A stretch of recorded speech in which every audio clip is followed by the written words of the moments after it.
कि जात के नाम पर बहुत वोट दिया, जिसको वोट दिया अगला और पिछड़ा के नाम पर वोट दिए आप लोग, जिसको वोट दिए वो राजा बना, उसका बेटा राजा बना। आपका बेटा आप भी वही कर रहे हैं जो आपके दादाजी कर रहे थे, आपके पिताजी कर रहे थे, वही मजदूरी वही खेती आप भी कर रहे हैं। और आपका बेटा ये सामने बच्चे खड़े हैं वो भी वही काम करेगा। इसीलिए जन स्वराज आया है कि हम बाहर नहीं जाने देंगे, यही काम देंगे, यही रोजगार देंगे, यही आपको गुणवत्तापूर्ण शिक्षा देंगे। बाहर नहीं जाना है, रोजगार देंगे और शिक्षा देंगे। दूसरी बात, ये महिला लोग हैं, इनको अभी हम लोगों ने पूरे बिहार में लोगों को जगाया है। 20 साल से नीतीश जी की सरकार है और आपको 400 वृद्धा पेंशन भी दे रहा है। 20 साल में 10 रुपया भी नहीं बढ़ाया। हम लोगों ने कहा नवंबर में जन स्वराज की सरकार बनेगी, स्कूल बस्ता छाप की सरकार बनेगी, तो हम 2000 बूढ़ा बूढ़ी को पेंशन देंगे। तब अब जाने वक्त में नीतीश जी को याद आया कि अब तो लोग हटा देगा, हमको उखाड़ के फेंक देगा, सरकार को पलट देगा। ये जनता जिसका काम हमने नहीं किया है, जिसे ठगा है, वो अब 700 बढ़ाया, माने 1100 आपका पेंशन किया है।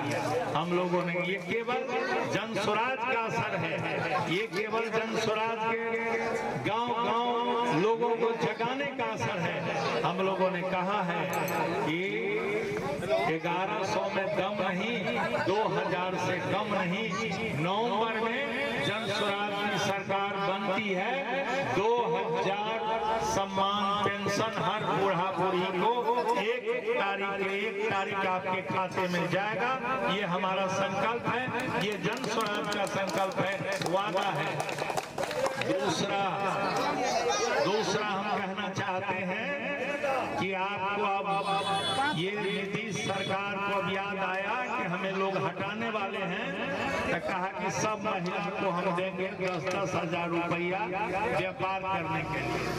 ये भी ठगी है। 2 लाख वादा किया था ये नीतीश की सरकार की। जातीय सर्वे जब विधानसभा में गया था तो उसमें 94 लाख परिवार के पास दोनों शाम भोजन की गारंटी नहीं थी। उसको 2 लाख रुपया देना था कि वह व्यापार करे, पैसा उससे वापस नहीं आया। हम लोगों ने विधानसभा का घेराव किया। पिछले महीने 23 तारीख को लाठी चली, 300 आदमी पर मुकदमा हुआ। प्रशांत जी के नेतृत्व में हम पूरे बिहार के जन स्वराजी गए थे। हम सारे साथी यहाँ बैठे हैं, सब लोग उस आंदोलन में थे। कहा कि 2 लाख रुपया देना पड़ेगा। अब कहता है कि 10,000 देंगे और 1,90,000 कहाँ चला गया हमारा। इसीलिए हम 2 लाख नहीं, नवंबर के बाद इन तमाम महिलाओं को रोजगार करने के लिए, व्यापार करने के लिए, दुकान करने के लिए 5-5 लाख रुपया देंगे। ये हमारा घोषणा है, लिखित घोषणा है, लिखित गारंटी है। और 4% सूद पर, 4% का माने होता है 100 रुपया का 1 महीना में 35 नया पैसा सूद। 35 नया माने 12 महीना में 1 साल में 100 रुपया का 4 रुपया सूद। ये हम देंगे तो उसके बदले में 10,000 रुपया बांट रहा है। 10,000 इससे अब काम नहीं चलने वाला है। बेईमान लोग जब मरता है तो अंतिम समय में उसको ईमान याद आता है कि यह सरकार जाने वाली है, इसको अब याद आ रहा है।